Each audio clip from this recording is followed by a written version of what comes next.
Today on Santa Monica Update. Coming up, find out how Santa Monica celebrates Martin Luther King Day. 2013 was a tremendous year for Santa Monica, but 2014 promises to be even bigger. Coming up next, I'll bring you an inside look from the 2014 State of the City event.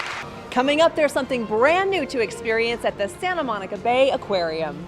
We have these fun, interesting, and important stories along with more news about the city of Santa Monica in today's show. I'm Keena Chin.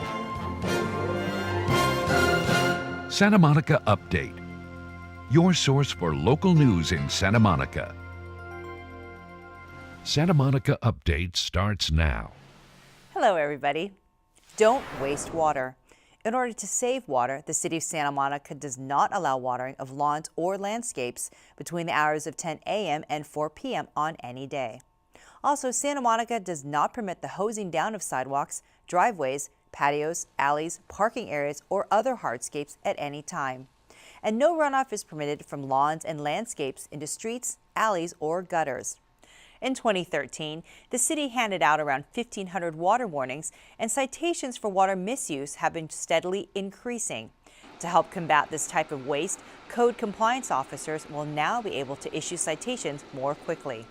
Violations related to hosing of hardscapes, irrigation system leaks, and draining of pools, tubs, fish ponds, and fountains will no longer be subject to warnings. Citations will be issued immediately. Infractions or misdemeanors are punishable by fines starting at $250. Sprinkler overspray violations will result in a 7-day compliance order. If the problem isn't fixed, a citation will be issued. An appeals process is available to anyone who thinks they were cited in error. For more information on the proper use of water in Santa Monica, go to smgov.net/departments/OSE. And if you see a violation in progress, the city encourages you to report it by emailing code.compliance@smgov.net or call 310-458-4984. Include address, violation, date, and time. Thanks for your help. This year's Martin Luther King Day in Santa Monica was filled with mega talent and inspiration. Reporter Tamara Henry was deeply moved by the magic of the morning and has this report. The Soka Gakkai International Auditorium on Wilshire hosted the 29th annual birthday celebration for Dr. Martin Luther King Jr. The multi-ethnic interfaith program included inspirational readings, speakers, and music. This is the best program today that we've had in all these years. I love this organization. I'm a co-founder of the Martin Luther King West Side Coalition. I was there day one. Multi-talented actor and artist Gerald C. Rivers was the keynote speaker. If it falls your lot to be a street sweeper, go on out in the sweet streets like Michelangelo carved mark. Sweet streets like Raphael painted pictures. Sweet streets like Beethoven composed music and like Shakespeare wrote poetry. Sweet streets so well that all the hosts of heaven and earth will have to pause and say, here lived a great street sweeper who swept his job well. Rivers was accompanied by singer Charles Holt, who received multiple standing ovations. Should not be in vain.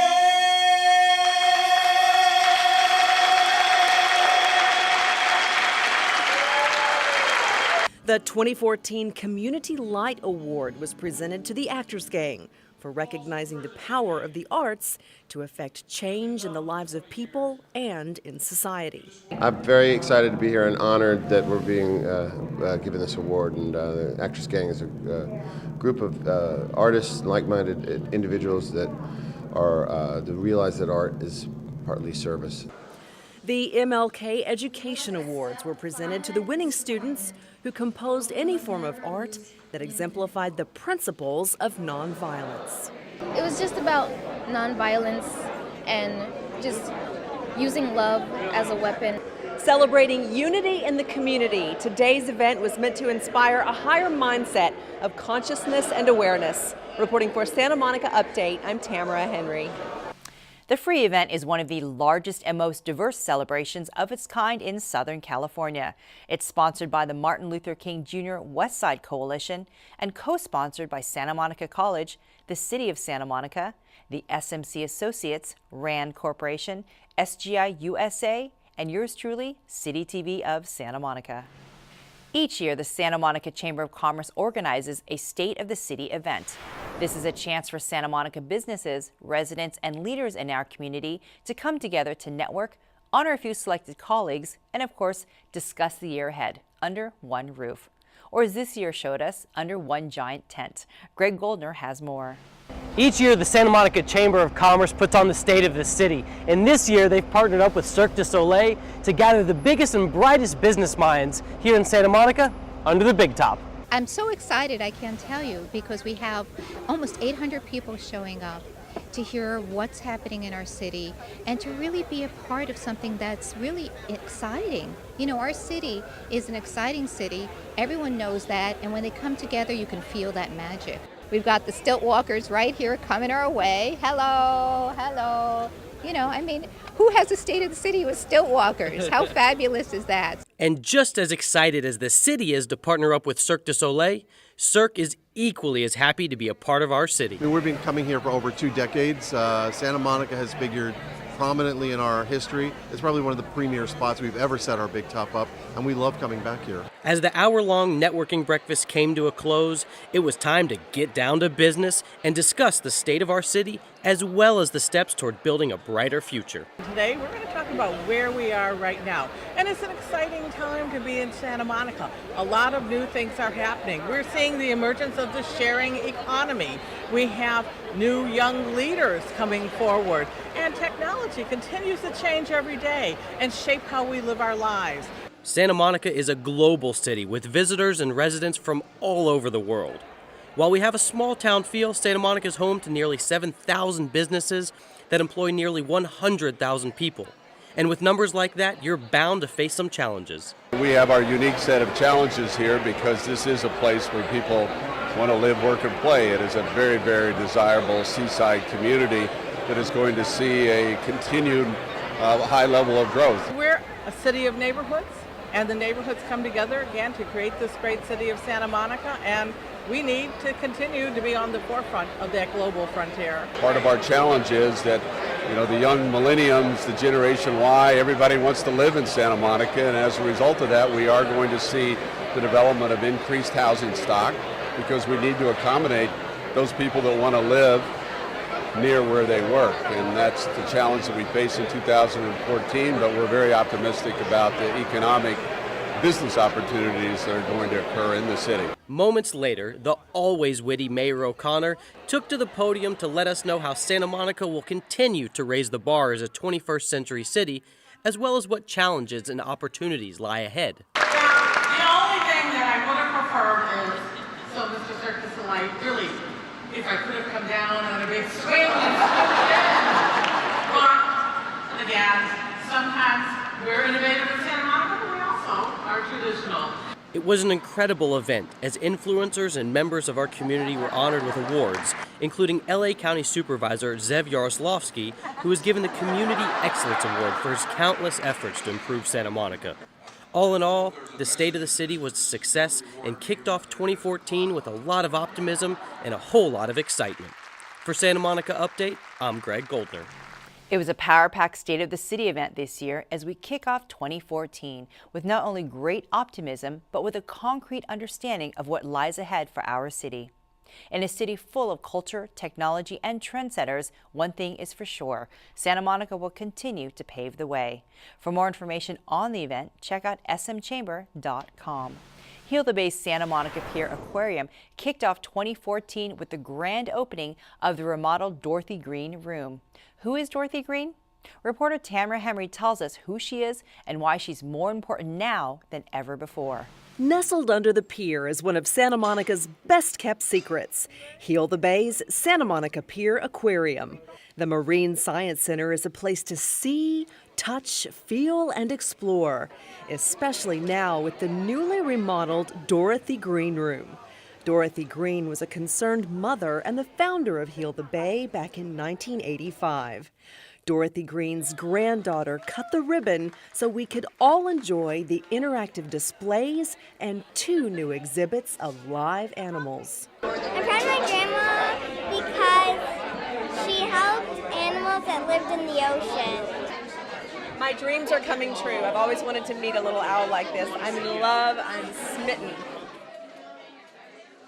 Inside the room you'll see quotes from her, as well as the message that we're teaching today, which was still relevant when she founded Heal the Bay, which is stormwater is a huge issue and urban runoff is a huge issue, and we can all play our part to make it better and help heal the Bay. We actually received grants from Prop 84 and the Annenberg Foundation, and we, with $500,000, completely renovated the room. Families enjoyed free admission all day today for the grand opening and learned just how much they are interconnected with the earth and our oceans. They live as part of an urban watershed, and things that they do in their lawn, in their garden, the way that they deal with their car, they deal with their dog waste, all of that has a direct effect on the health of the bay. Dorothy wasn't a big fan of drought declarations, if you remember her. She educated many of us about the importance of valuing each and every drop of water. About 100,000 people a year come through here, and for some of them, it's their first experience with the bay and the aquarium. The ocean is doing a lot better these days, but we're still not done. As a guest, you will gain a new appreciation for the sea life of the bay, and you might just leave inspired to become a steward of this crucial marine environment. Take the time to lift the flaps and turn the wheels and look at the animals, because this space is meant to be enjoyed not just visually but with all the senses. Cirque du Soleil wants you to know the month of February will be Free Fridays, so bring the family. Reporting for Santa Monica Update, I'm Tamara Henry. Cirque du Soleil is also providing funding for low-income schools to attend field trip programs to the aquarium. For more information, go to healthebay.org/getinvolved/events.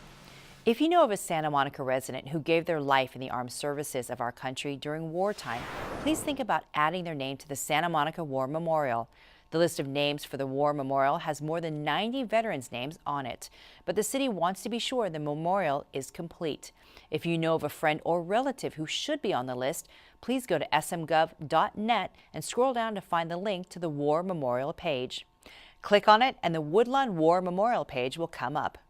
Click for the list of names and you can then see if the person you are thinking of is listed there. If their name is not there, please email the name of the veteran, branch of service, date of death, and other pertinent information to woodlawn.cemetery@smgov.net. And we thank our veterans for their service. Now it's time for our newest segment that might be your first look at your next pet. Here's Mike Graham and Barbara Bishop with our Pet of the Week. Meet Gino and Roca, Santa Monica's Pets of the Week. Check out Gino, a 1.5-year-old male Shih Tzu mix. He gets along well with other dogs and people of all ages. He's vaccinated and will be neutered and microchipped upon adoption. This is Roca, a 2-year-old female tan and white Chihuahua mix. She's a bit timid, but friendly. She plays well with other dogs. She's probably best suited for a home with adults or older kids. She too is vaccinated and will be spayed and microchipped upon adoption. Both are very friendly, have great personalities, get along well with other dogs and people. If you're interested in either of these adorable dogs or checking out others available for adoption, please visit the Santa Monica Animal Shelter, located at 1649th Street. There are also cats, kittens, bunnies, and turtles, and snakes, I hear, all waiting for their forever homes. Many of you who have watched our segment have come to the shelter and adopted animals. Thank you for your support. See you next time. To find more pets like Gino and Roca, visit the Santa Monica Animal Shelter at 1640 9th Street. Well, that's it for this edition of Santa Monica Update. When you're outside walking around in our city, please be careful and stay alert to what's going on around you. I'm Keena Chin, speaking for all of us at City TV. Thanks for watching.